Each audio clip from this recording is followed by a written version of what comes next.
Hey everybody, Dan here with Pain Free You.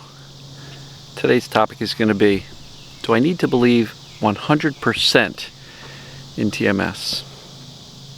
I'll get to that in a minute. I came out front, farther away from the trees because that's where the cicadas are. So you can still hear them, but it's not as loud way up here.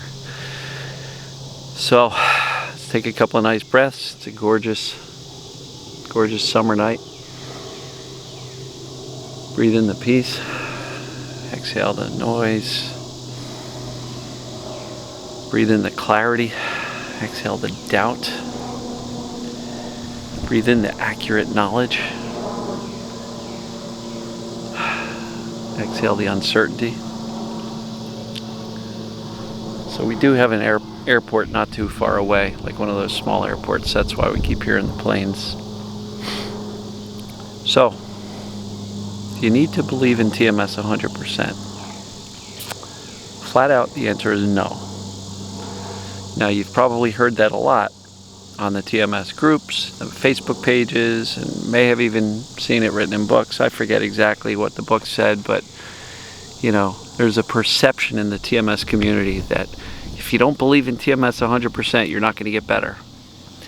And I believe that is what's called a nocebo. It's the opposite of a placebo.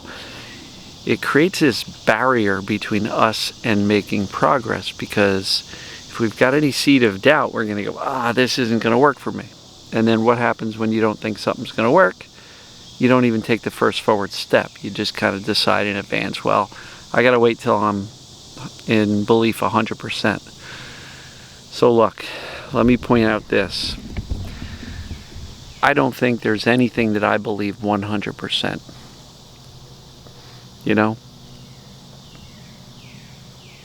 Yeah, there might be some things, but with regard to my health or fitness or capability or something I want to accomplish, is there ever such a thing as 100%? If you have one thought of doubt, you're not 100%.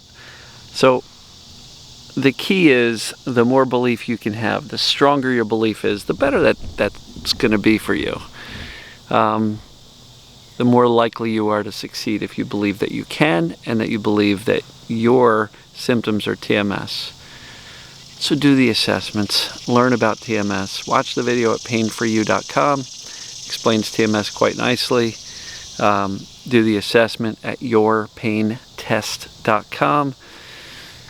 If it's over 29, it is TMS. I'm going to encourage you to accept that and believe that your symptoms are from TMS and that this TMS stuff is a real thing. And if you're on the fence and say, well, this symptom seems like TMS, but that one, I don't know if that one is. There's the cicadas. If you're kind of on the fence, I'm going to encourage you to get off the fence. But do you need 100%? No. Have enough belief to start taking action, because with action, you are going to start making progress, right?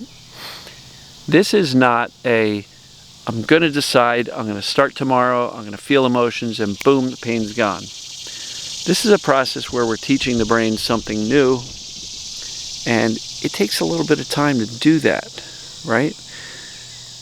I was explaining this in the group coaching call yesterday, that the brain can learn something negative or scary in one instance, right? But if you want to teach the brain that you're safe, it's going to take multiple repetitions of the thinking, of the reassurance, of the knowledge. Why? Well, the brain's job is to keep you safe and alive. And if it perceives something's dangerous, it's going to believe it right away. But if you're trying to say this thing you thought was dangerous is actually really safe, the brain's going to be like, I don't know. You're going to have to convince me. And so it takes longer to work yourself out of fear than it does to get into fear. So, do you need 100%? No. Get enough belief that you start to move forward with some of the things that I recommend.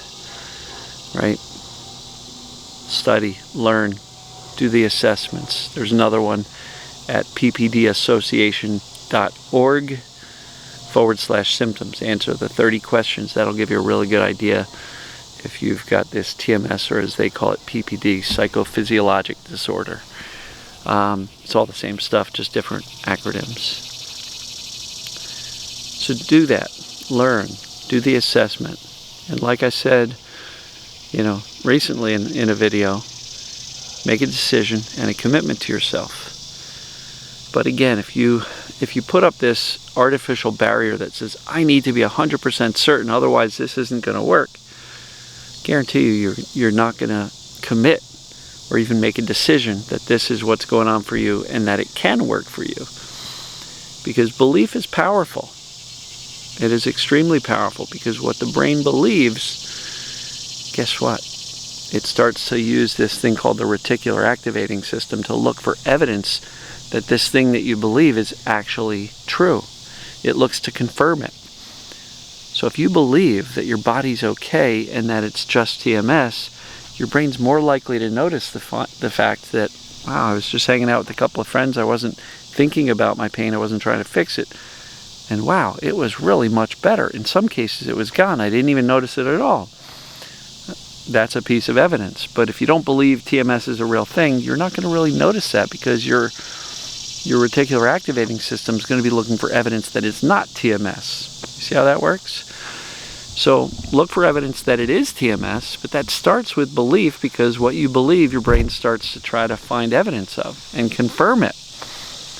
It's also like cognitive bias in the world of politics and news. If you have a bias towards one thing, everything you see is going to confirm your bias, right? And this is not a political discussion. Please don't jump in here with comments about different things. That's not what this platform is for. It's 100% about getting better from mind-body symptoms, whether it be pain or something else, because there's many other symptoms besides pain. So do you need 100% belief? No. I'm not sure that actually exists. I've had some people say, oh, I believe 100% in TMS. And then, halfway through the coaching program, they're like, yeah, but my physical therapist told me this. I'm like, really? 100% belief in TMS? You're still going to physical therapy? Why? In my opinion, that means you don't believe in TMS 100%. Not even close, because you're still trying to fix the body. And remember, TMS means the body's not broken. There's nothing to fix, so what the heck are you going to the physical therapist for? And again, some people will be like, well, I'm going to leverage my odds. I'm going to do both in the hope that if it's physical, that'll work, and if it's TMS, then the TMS stuff will work. Not really, because if it's TMS, you need to be committed to that. You need to be very clear with your own thinking and your own brain and your own beliefs that it is TMS. Because as long as the brain perceives that it's a physical problem, what do you think the brain's going to do when you start doing physical movement or activity or getting in certain positions? The brain's going to go, whoa, you shouldn't be doing that, right? Because you've taught me that you've got a problem with your hip or your back or your arms or your neck or whatever. So clarity matters. Belief matters. Do you need 100%? No. But it's important. It's really important, because without belief, you're not going to notice the evidence of it. And without belief, you're probably not going to do much. You're going to waffle and waver, especially if you have this perception that I need 100% belief, and I'm like 95% there, but I'm not 100%, so I don't think this is going to work. Well, how are you going to actually get to 100% certainty? I'm 100% certain that TMS was my thing, because I was able to end 13 years of pain and been chronic pain-free for 11 years, right? Don't have daily symptoms, none of it, which is fantastic. So I have 100% belief in my scenario. How close are you? Comment below. And if you're not sure, what's holding you back? Where are your areas of doubt? Comment below with the doubt, and perhaps I can respond with some things that can point you in the right direction. But the bottom line is, do the assessments. Learn more about it if you need to. But do the assessments and decide to believe. Because a belief is nothing more than a decision that we make. And once we make that decision to believe something, the brain starts to look for evidence that that's actually true. See how this works? It's not It's not rocket science, but it's also not common knowledge. So, I don't know. What do you guys think of this concept? You don't need 100% belief, but I would encourage you to move towards that and start taking action anyway, because action will lead to some results, even if it's slight progress. And slight progress does what?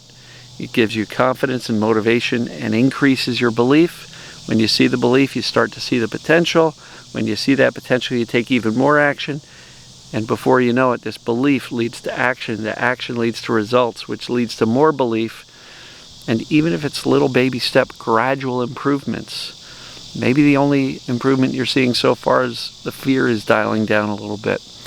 And you're starting to feel that you can do more things, and you get out and do more things. You might still have the pain, but you're making progress because your belief is increasing and your fear is decreasing, and you're starting to take some steps. This is how it works. So, you don't need 100% belief. Start anyway. And as you do start to take action, you're going to begin to notice these subtle improvements and subtle changes and progress. Progress gives you momentum and confidence. And that's the way it works. So, love you guys and gals. I will see you tomorrow.